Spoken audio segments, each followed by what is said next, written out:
मतलब सर इस बलून में हमारा शार्प शूटर ये अपनी जगह से हिल रहा है। Camera crew. सर ये कहाँ गायब हो गया?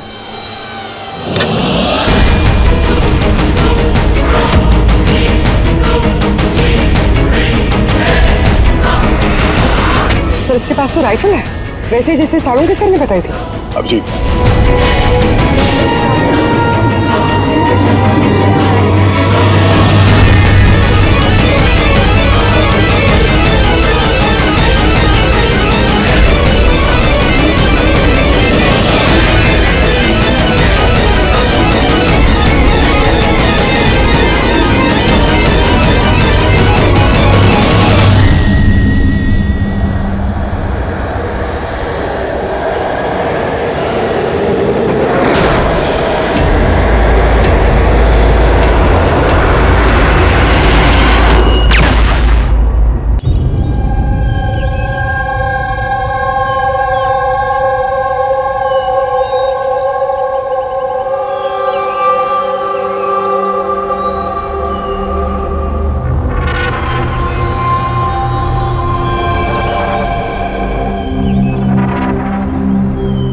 चलो फाइनली ये पल आ ही गया जब मैं आसमान में खुले पंछी की तरह उड़ पाऊं।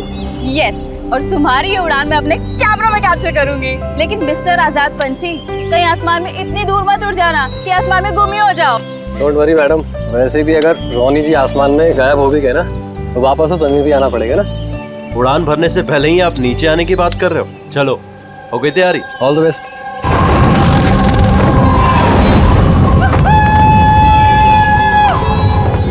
This is so much fun! Oh my God! Woohoo! Yes, come on, keep going, keep going. Alia, I love you!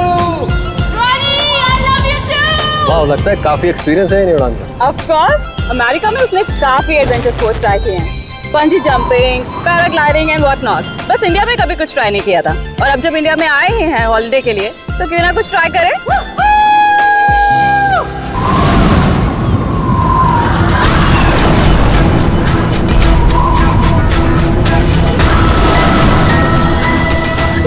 रोनी को कुछ हो गया।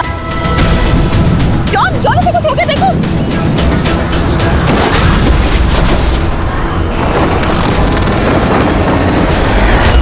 रोनी!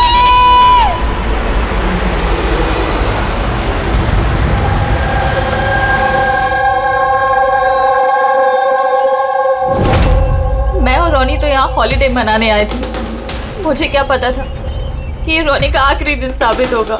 आलिया, हम जानते हैं ये घड़ी तुम्हारे लिए मुश्किल है, मगर प्लीज हिम्मत से काम लो। अब मैं न्यूयॉर्क जाके उसके डैड को क्या जवाब दूंगी कि मैं आई तो उसके साथ थी, लेकिन लौट अकेले रही हूँ। आपको किसी पे शक है? कौन मार सकता है रोनी को? सर, रोनी को कोई क्यों मारेगा? हम तो यहाँ किसी को जानते तक नहीं। कहीं ऐसा तो नहीं कि इसका कोई दुश्मन अमेरिका से इसका पीछा करते हुए यहाँ तक आ गया? नहीं सर, रोनी का कोई दुश्मन नहीं था। He was such a lively person, सब उसको पसंद करते थे। तो तुम्हारा कहना है कि यहाँ पे इंडिया में कोई रिश्तेदार, कोई दोस्त, कोई परिवार वगैरह नहीं है यहाँ पे? ये देश हमारे लिए अजनबी है सर। सब कुछ ना इन पैराग्लाइडिंग वालों ने किया है। Please sir, arrest them. आप हमें दोष मत दीजिए, रोजी रोटी है हमारी, हम क्यों मार रहे हैं इनसे टूरिस्ट को? तो किसने मारा रोनी को फिर? सर ये मुझे भी समझ में नहीं आ रहा है, 3000 फीट की ऊंचाई से गोली कैसे चली, किसने चलाई? तो रोनी 3000 फीट की ऊंचाई पे उड़ रहा था। हाँ सर, और मैंने खुद गियर चेक किया था, कोई भी खतरनाक चीज नहीं थी उसके अंदर। और उसके आसपास किसी को उड़ते हुए देखा आसपास? नहीं सर, कोई भी नहीं था। आसमान एकदम साफ था, रेडियस भी क्लियर था, और वो अपनी उड़ान एंजॉय भी कर रहे थे। पर सडन पता नहीं क्या हुआ, एकदम से धड़ाम से नीचे आकर गिर गए। ये जो घाव है ना, तो ऐसा लगता है कि काफी दूर से गोली चली है, शायद किसी राइफल से। हाँ, राइफल ही होगी, क्योंकि जिस हाइट में ये उड़ान भर रहा था वहां से तो कोई शार्प शूटर ही गोली चला सकता है, किसी राइफल से। जॉन, यहाँ आसपास किसी को गन या राइफल के साथ देखा है क्या तुमने? यहाँ पर गन लेना अलाउ नहीं है। आप असली गन की बात कर रहे हैं, वो दिवाली वाली पटाखे की बंदूक भी नहीं ला सकता कोई। आप लोगों ने देखा यहाँ पर किसी को? नहीं मैम। नहीं तो नहीं देखा। नहीं मैम। अच्छा आलिया, जब आप यहाँ पर आई रोनी के साथ, आपको किसी पे शक हुआ? कोई आप लोगों को फॉलो कर रहा हो, कोई आदमी जो गड़बड़ लगे? नहीं सर, ऐसा तो कोई नहीं था। तो क्या गोली आसमान से चली है क्या? सर मैंने बताया ना, रोनी जी के आसपास में कोई उड़ नहीं रहा था, तो फिर आसमान से गोली चलाएगा कौन? हाँ सर, आसमान में कोई भी नहीं था। आप चाहें तो ये फुटेज चेक कर सकते हैं, इसमें कोई भी नहीं है साथ में।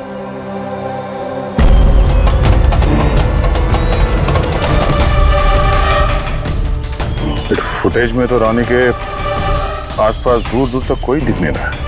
सर जमीन से नीचे से ऊपर किसी ने गोली नहीं चलाई। ये कह रहे हैं कि जब वो ऊपर रुका था तो कोई उसके आसपास नहीं था, तो ऊपर से भी गोली नहीं चला सकता।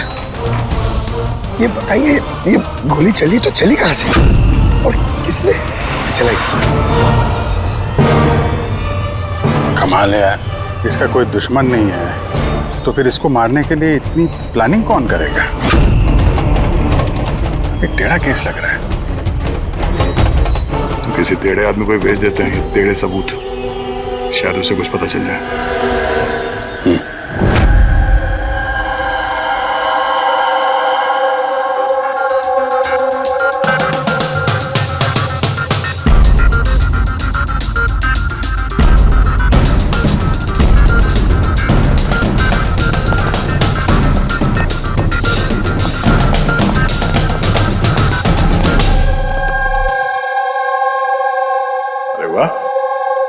आज आप दोनों जिस कदर काम में डूबे हुए हो, ऐसा लगता है कि बहुत सारे सुराग देके भेजने वाले हो हमें यहाँ से।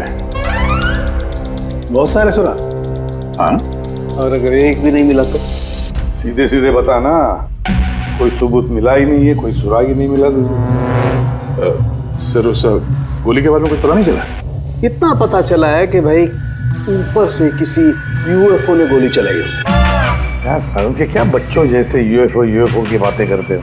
और ये क्या है, ये बता, हमें समझाने के लिए किया है क्या? हाँ बता। ये देखो बॉस, रोनी ग्राउंड से 3000 फीट की ऊंचाई पर उड़ान भरा था और गोली लगी है उसे इससे भी ऊपर से, लगभग 1000 फीट की ऊंचाई से, और ये गोली 60 डिग्री के एंगल से लगी है उसे।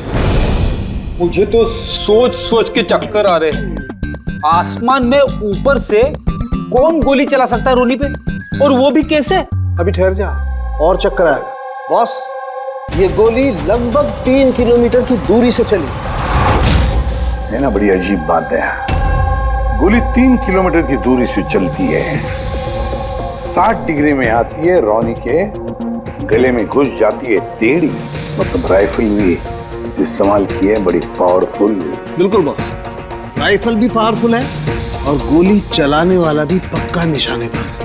इतनी ऊंचाई पर हवा बहुत तेजी से बहती है और टेम्परेचर भी ऊपर नीचे होता रहता है, फिर भी उसका निशाना चूका नहीं, एकदम अचूक पॉइंट पे लगा। तो गोली चलाने वाला भी मंजा हुआ खिलाड़ी है सर, एक शार्प शूटर।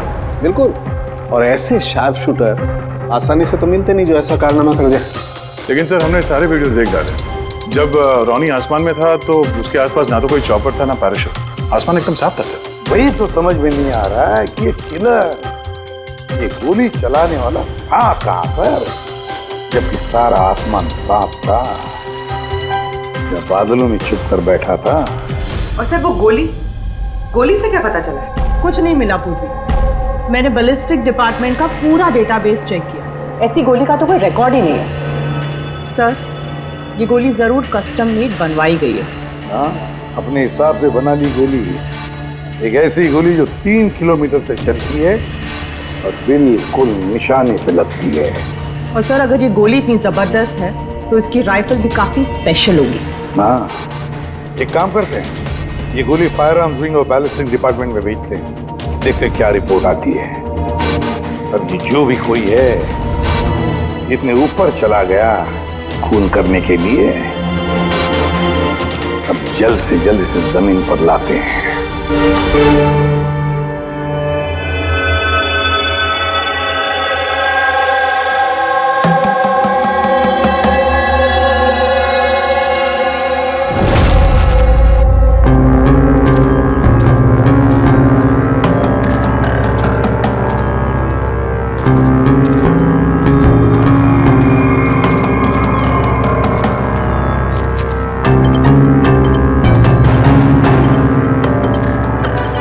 में है, वी कैन डू इट। यार गुरु, अब और नहीं चढ़ सकता, बहुत थक चुका हूं मैं।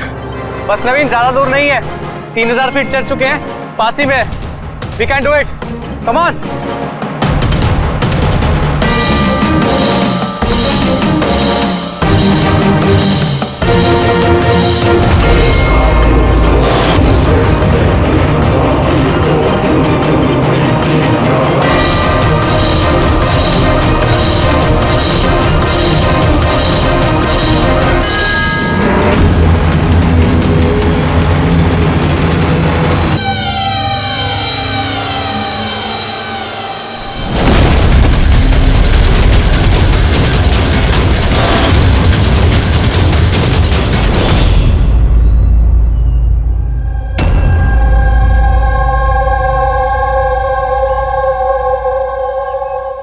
ऐसे लग रहा है जैसे रॉनी के मर्डर की फोटोकॉपी देख रहे हैं। 3000 फीट की ऊंचाई पे ठीक वैसे ही गोली मारी है सर के पीछे। इसको भी ऊपर से गोली। क्या आप लोग जब ट्रैकिंग कर रहे थे तो ये हितेन के पीछे भी कोई था क्या? नहीं सर, हितेन ही सबसे पीछे था सर। सर ये देखिए फोटोज। सर ये वही जगह जहाँ पे ये सब कुछ हुआ। कमाल है, पीछे तो सिर्फ खुला आसमान है, ऐसी कोई जगह दिख ही नहीं रही जहां से गोली चलाई जा सके। तो इसे गोली कहां से लगी? दोनों केसेस में पता नहीं चल रहा है कि गोली चली कहां से है। सर एकदम सही कह रहे, आसमान से कोई कौवा या कबूतर थोड़ी गोली चलाएगा। ये गोली चली तो चली कहां से? और ये दोनों गोलियां 24 घंटे के अंदर अंदर चली। मुझे लगता है इन दोनों केसेस का आपस में कोई ना कोई कनेक्शन तो है। तो ये हितेन काम क्या करता था? सर वो कॉलेज स्टूडेंट था सर, मुंबई ग्रेजुएशन करने आया था सर। ट्रैकिंग का बहुत शौक था उसको। जी, समझ में नहीं आ रहा कोई एक कॉलेज स्टूडेंट को मारने के लिए इतनी प्लानिंग क्यों करेगा? वही तो, पहले रॉनी और अब ये हितेन। इससे पहले कि आसमान से चलने वाली गोली का कोई तीसरा शिकार हो जाए, इस खूनी तक पहुंचना होगा जल्दी से जल्दी। पिछले 24 घंटों में 2 खून हुए हैं, दोनों जवान बच्चे हैं, और दोनों को मारने का तरीका भी क्या हाई प्रोफाइल। सर दोनों की मौत हुई है एडवेंचर स्पोर्ट्स करते हुए, जमीन से हजारों फीट ऊपर मारा है सर। मगर सर सोचने वाली बात है कि खूनी ने ये एडवेंचर स्पोर्ट वाला समय ही क्यों चुना इनको मारने के लिए? वो तो उन्हें कभी भी मार सकता था। इतनी लंबी प्लानिंग 2 बच्चों को मारने के लिए। सिर्फ प्लानिंग ही लंबी नहीं दया, गन भी लंबी। ये ऐसी। ये कौन सी राइफल है सर? ये है TX-65, रशियन गन है बॉस, लॉन्ग रेंज। ऐसी ही गन से मारा गया हो। सालूंगे साहब, क्या इस गन से 3 किलोमीटर दूर निशाना लगाया जा सकता है? हाँ फ्रेडी, शूटिंग रेंज में ट्राई करके देख लिया है, इसकी रेंज 3 किलोमीटर से ऊपर ही है। ऐसी गन तो आर्मी वालों के पास या फिर आतंकवादियों के पास ही मिलेगी। बिल्कुल बॉस, और इसीलिए मुझे लगता है कि ये सिर्फ मर्डर का मामला नहीं है, कोई बहुत बड़ा गुनाह होने वाला है, लार्ज स्केल पर। दया सर, काम करो, दिल्ली में जाओ इंडियन इंटेलिजेंस विंग में, और पता लगाओ कि ये ऐसी गन किसके हाथ लगी थी और कैसे।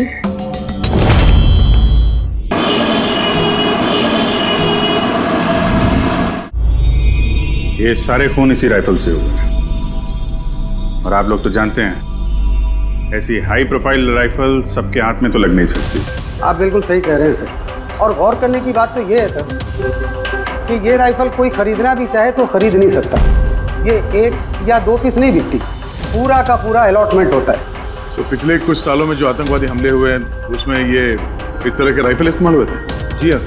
तो आपको किसी आतंकवादी गिरोह पे शक है? जी हाँ, अगर हमारा अंदाजा सही है तो हम जानते हैं कि इसके पीछे किसका हाथ है।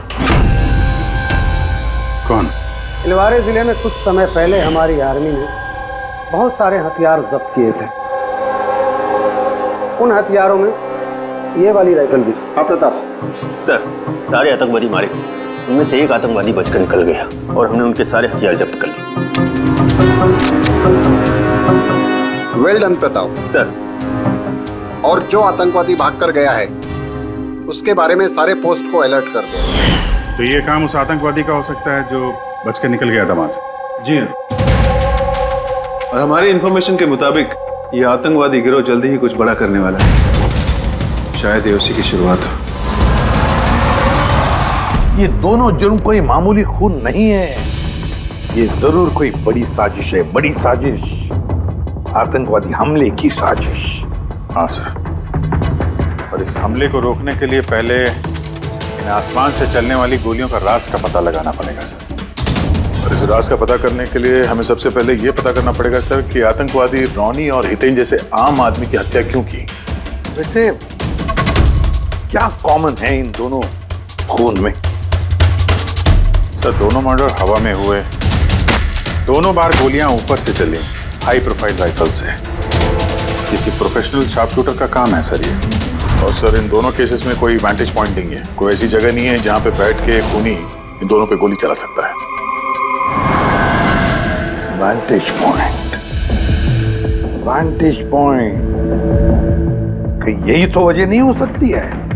तो आप कहना चाह रहे हैं सर कि खूनी के पास कोई जगह नहीं थी बैठ के गोली चलाने की, और उसे ये पक्का करना था कि उसका टारगेट छूटे ना, उससे कोई चूक ना हो, इसलिए वो इन दोनों पे प्रैक्टिस कर रहा था। एग्जैक्टली अभिजीत, एग्जैक्टली, वो निशानेबाजी की प्रैक्टिस कर रहा था। मतलब सर उसका असली टारगेट कोई और है?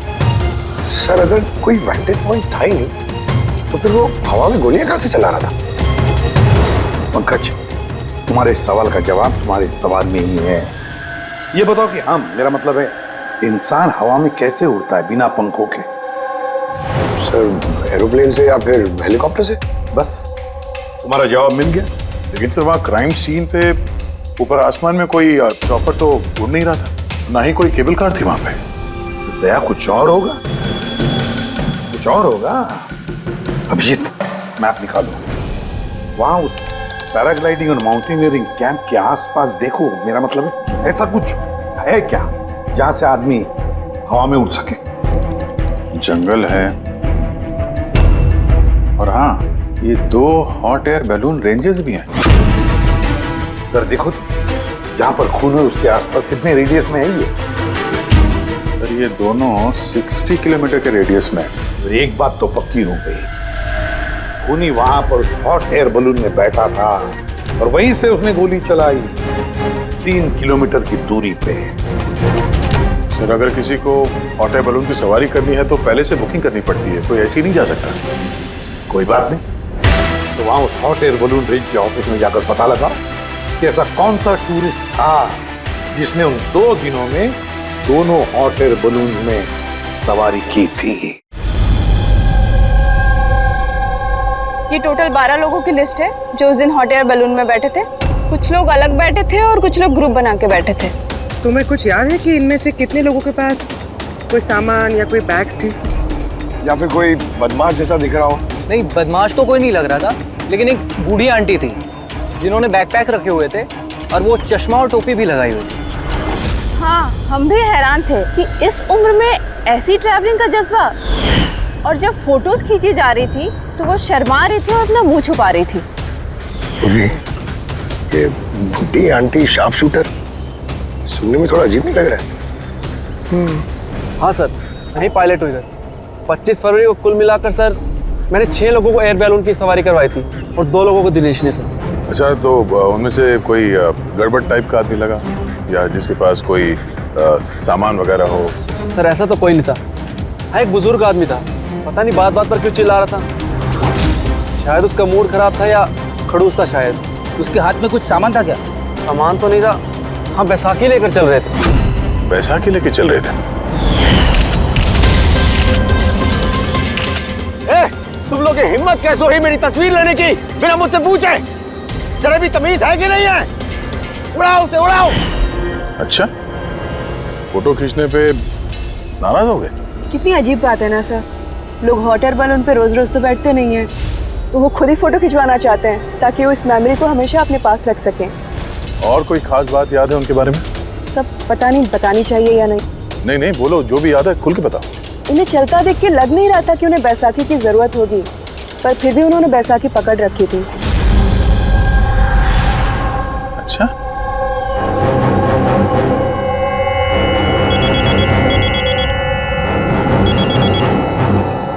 हाँ सर। हाँ पूर्वी, कुछ मालूम पड़ा? सर यहाँ पर एक बूढ़ी औरत आई थी और उसके हाथ में एक बैकपैक भी था, और हाँ, फोटो खिंचवाने से भी ऐतराज कर रहे थे। अच्छा, यहाँ भी एक बूढ़ा आदमी आया था हॉट एयर बलून में बैसाखी लेके, और उसे भी फोटो खिंचवाने से परहेज था। सर कहीं ये बूढ़ा आदमी और ये बूढ़ी औरत एक ही इंसान तो नहीं है? एग्जैक्टली, वही शार्प शूटर। उसके बैग में और इसके बैसाखी में वो राइफल था जिससे ये खून हुए।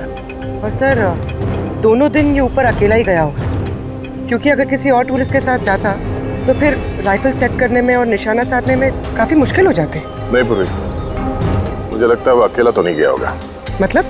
मतलब हॉट एयर बलून चलाना और साथ में ये राइफल भी चलाना, दोनों काम एक साथ करना जरा मुश्किल है। इस हॉट एयर बलून का पायलट भी होगा साथ में। मतलब सर इस जुर्म में पायलट भी मिले हुए हैं? यस, एक काम करो, उस पायलट को पकड़ो जल्दी। उस दिन उस बूढ़ी औरत को ऊपर बलून में कौन ले गया था? पायलट कौन था? संजीव था।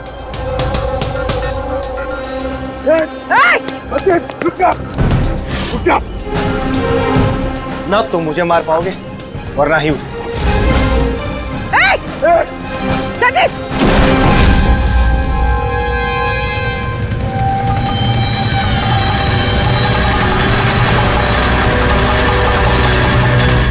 ये तो अपनी जान देने के लिए तैयार था।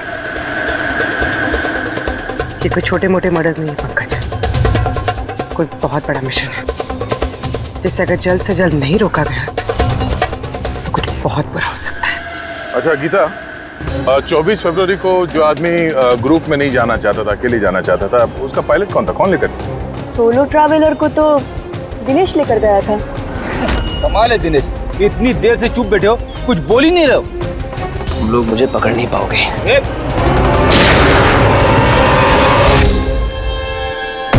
अभी यमराज तुझे अपॉइंटमेंट देने के मूड में नहीं है। जब तक हमारे सवालों का जवाब नहीं मिल जाता तुझे जिंदा रहना पड़ेगा। चल।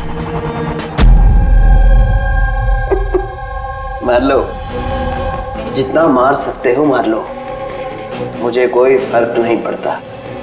वैसे भी तुम्हारे इन कानून के कमजोर थप्पड़ों में ताकत नहीं है कि मेरी जुर्म की मजबूत हड्डियों को गला सके। मुझे तुम्हारे साथ जोर जबरदस्ती करना होता तो उसके लिए तो 2 मिनट का काम है हमारे लिए, पर बाद में ख्याल आता है तुम्हारे परिवार का, तुम्हारी बहन। अगले महीने उसकी शादी है ना, कैसा लगेगा उसे कि उसकी शादी हो रही है और शादी के वक्त उसका भाई इस दुनिया में नहीं है? हाँ? और तुम्हारी माँ हर महीने खर्चे के लिए पैसे भेजती हो ना, तुम्हारे जाने के बाद कौन ख्याल रखेगा उसका? कभी सोचा है इसके बारे में? हाँ? नहीं?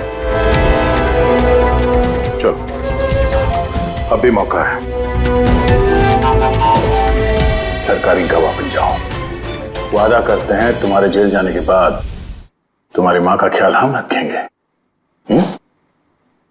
सच? मतलब पूरा ख्याल रखोगे? पूरा ख्याल? हाँ, तुम्हारी माँ का पूरा ख्याल रखेंगे। तुम बस ये बताओ कि किसके लिए काम करते हो? तुम्हारा बॉस कौन है? बता दो, पक्का बता दो? हाँ बताओ।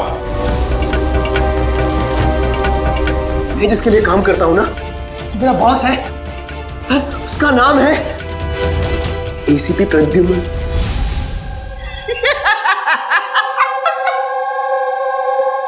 एसीपी प्रद्युम्न, जाओ पकड़ लो और गिरफ्तार कर लो उसे। कहा था ना, मैं कुछ नहीं बताने वाला, जो कर सकते हो कर लो। सीआईडी वाले, सीआईडी। ओ बॉस, बॉस।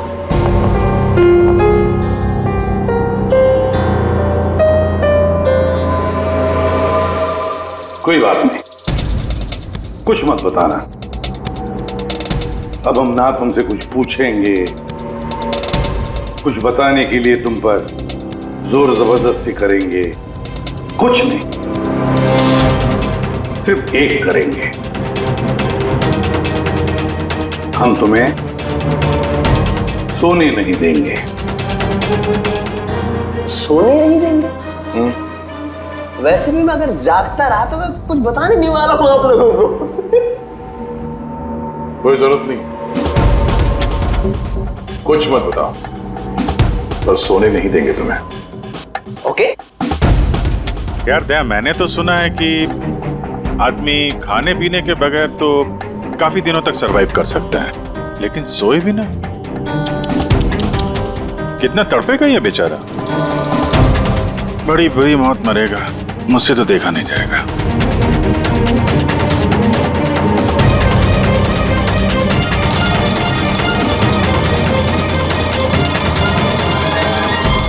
समय काटने के लिए आसानी होगी, हाँ? अपने जिंदगी के आखिरी पल अपनी आंखों के आगे गुजरते हुए देखो, ठीक है? Thank you. सोने मत देना इसको।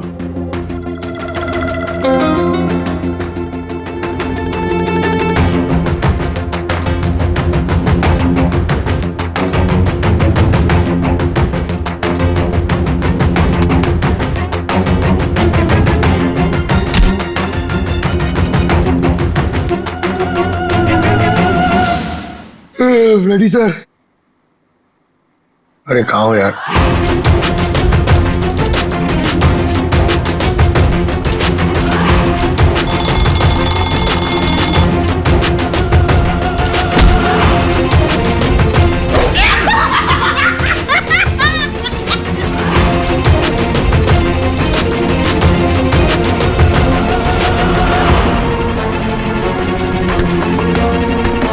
जब तक मुंह नहीं खोलेगा सोने का नहीं, समझे? 5 मिनट में नहीं, नहीं 1 मिनट, 1 मिनट तो सोने दो। 1 सेकंड, सोऊंगा नहीं, नहीं सोऊंगा बिल्कुल नहीं, बिल्कुल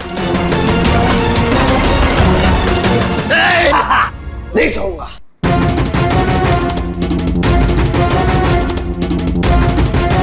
बस अब टूटने वाला ही है।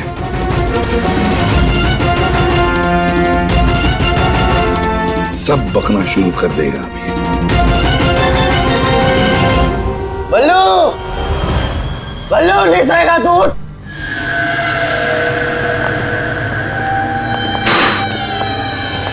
क्या सोना चाहता है? तो सोने देंगे ना भाई, क्या प्रॉब्लम है? चलो हम सोने देंगे तुम्हें।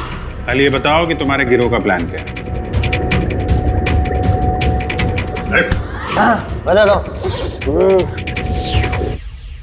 मेरा नाम दिनेश नहीं है, मेरा नाम मेरा नाम बल्लू है, दिनेश नहीं है मेरा नाम। और मुझे स्पेशली इसी मिशन के लिए तैयार किया गया था। और जो 2 मर्डर हुए थे ना, वो प्रैक्टिस थी। हमारा असली मिशन है उसको मारना। और क्या नाम है उसका? Steve Mulder. स्टीव मल्डर, वो इंटरनेशनल पीस मीडिएटर, शांति दूत जो हमारे देश आया है, दुश्मन देशों के बीचों शांति का करार करवाता है, आतंकवाद बंद करने के लिए। किसी भी हम नहीं चाहते कि आतंकवाद कभी रुके। और स्टीव मल्डर तो मरेगा, तुम लोग कुछ नहीं कर सकते। और तो कर भी लोगे ना, उसको बचा भी लिया ना, और स्टीव मल्डर को खत्म कर देंगे हम। हमारा जो शार्प शूटर है ना, एकदम रेडी। कहाँ मारने वाले और कब? बोल। वो जब कॉन्फ्रेंस में भाषण दे रहा होगा ना, वो सबसे सही वही सबसे सही समय। वही सबसे सही समय होगा, क्योंकि उस समय उसके आसपास सिक्योरिटी वाले नहीं होंगे। और जो कॉन्फ्रेंस है ना, ये बिल्डिंग की छत पे है, तो हॉट एयर बैलून पे हमारा शार्प शूटर जाएगा, तो वही गोली मारेगा। कॉन्फ्रेंस 1 घंटे में चालू होने वाला है, अभी जल्द से जल्द पहुंचना होगा। अरे तुम लोग कितनी कोशिश कर लो, नहीं बचा पाओगे उसे। और हाँ, अगर तुम लोगों ने बचा भी दिया ना, तो हम दोबारा प्लान बनाएंगे, दोबारा मार देंगे। कौन मारेगा? कैसा दिखता है वो? अरे मैंने उसकी शक्ल नहीं देखी अभी तक, जब भी आता है भेष बदल के आता है। तुम लोग क्या उसे पकड़ोगे? हॉस्पिटल ले जाओ जल्दी। सर, क्या हम हॉट एयर बलून रुकवा नहीं सकते जब तक कि ये कॉन्फ्रेंस पूरी न हो जाए? नहीं फ्रेडी, ये हॉट एयर बलून हम नहीं रुकवाएंगे। अगर आज रोक दिए तो कल दूसरा प्लान करेंगे। आज का प्लान हमें पता है, हम आज ही भिड़ेंगे इनसे।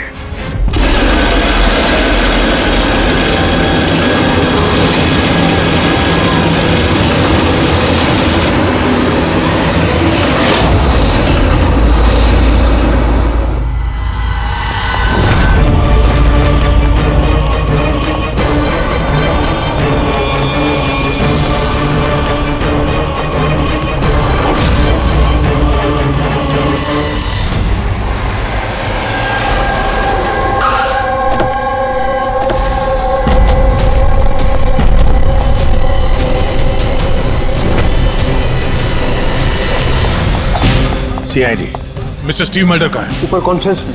हमें ले चलो उनके पास, जल्दी हरिए।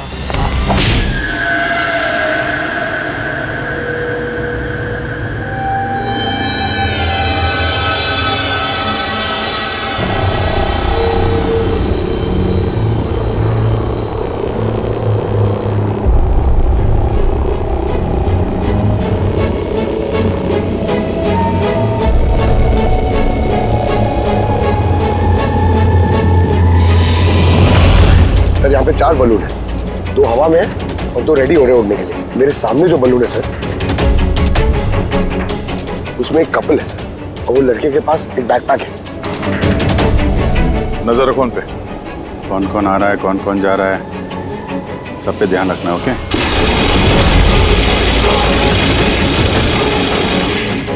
सर, उनका बलून टेक ऑफ हो गया सर। हाँ,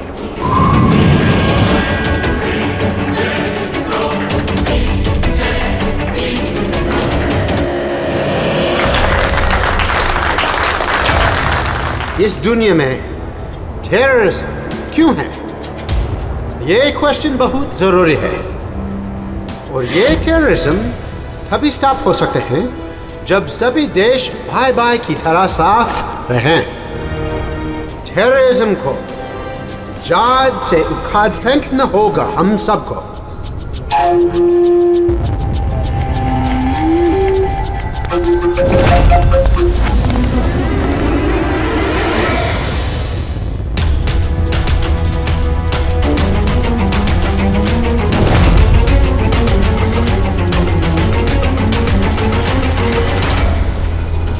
तो म्यूजिशियन है, उड़ने की तैयारी में है। उनके हाथ में गिटार के बैग है। अब ये बताना मुश्किल है कि अंदर गिटार है या गन।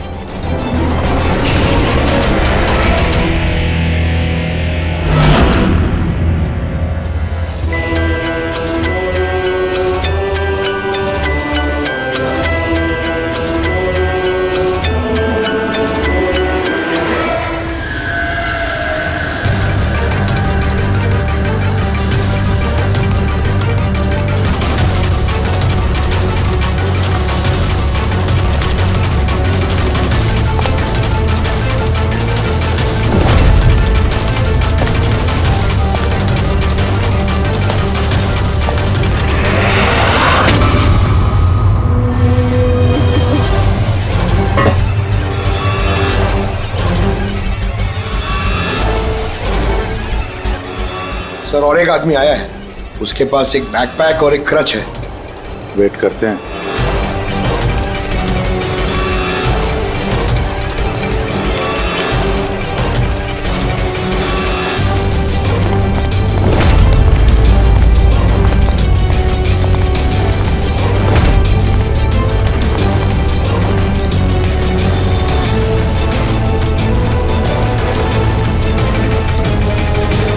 सर कैमरा क्रू वाले आए, उनके पास 2 बैग है।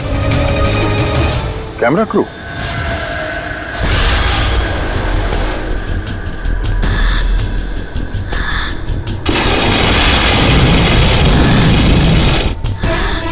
उन्हें नजरों से ओझल होने मत देना, नजर रखो उन पे।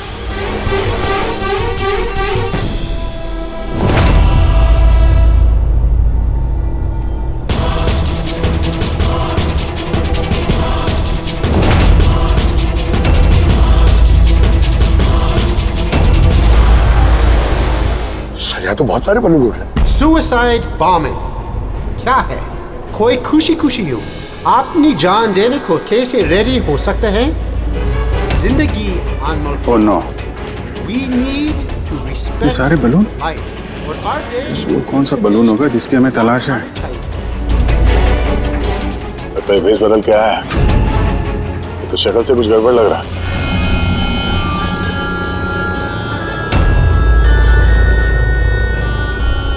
क्या? वो गिटार वाले पे नजर रखो। अपनी गलतियों से सीखना चाहिए हमें, ताकि World War I और World War II जैसे ये तो गिटार है। हमसे चल क्या रहा है ये? ऊपर जाके ये लोग म्यूजिक बजाने वाले हैं क्या? बाकी तो सारे बलून्स निकल गए, एक रह गया। मतलब सर इस बलून में हमारा sharp shooter. Wait and watch. मतलब सर इस बलून में हमारा शार्प शूटर। ये अपनी जगह से हिल रहा है। Camera crew. सर ये कहाँ गायब हो गया?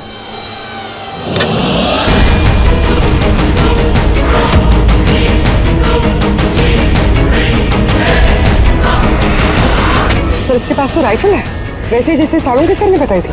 Abhijit,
mister Steve, your life is in danger.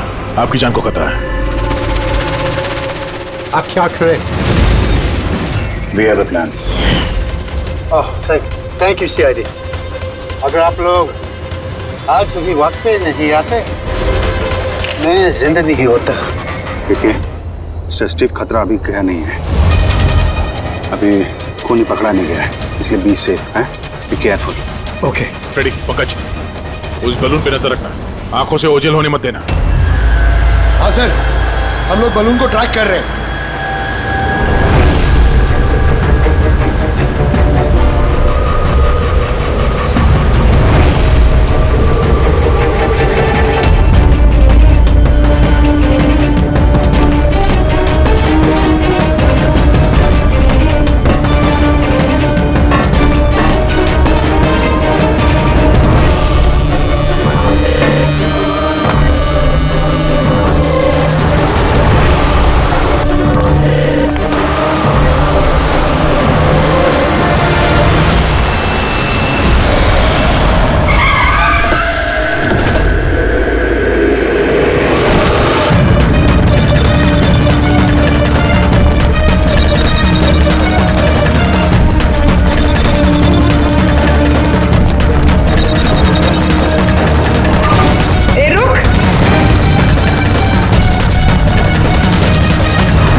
हाँ पूर्वी।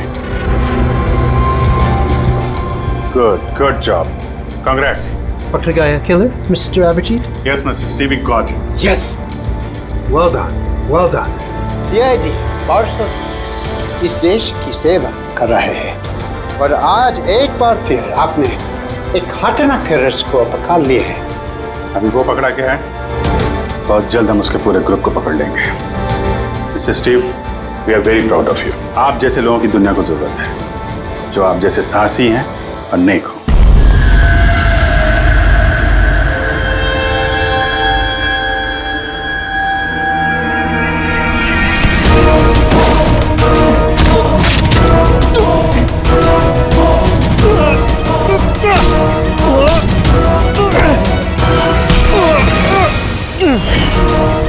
तुमने भेस बदलकर अपनी और हितेन का खून किया था।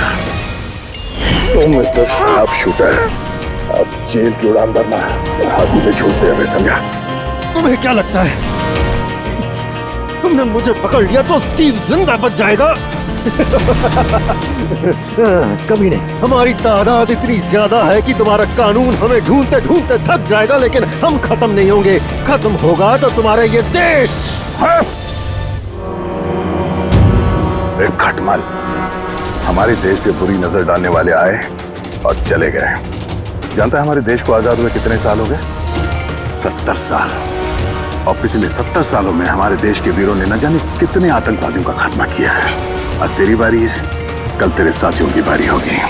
हमारा देश रहेगा और खुशहाल रहेगा, और अगर इस देश से किसी चीज का खात्मा होगा वो है आतंकवाद। समझा? आतंकवाद।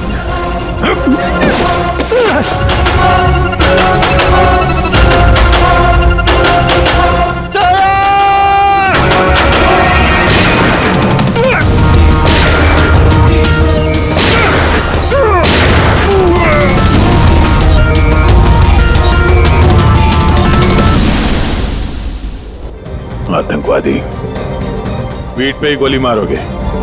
हम लोग यहाँ खाते गोली, यहाँ।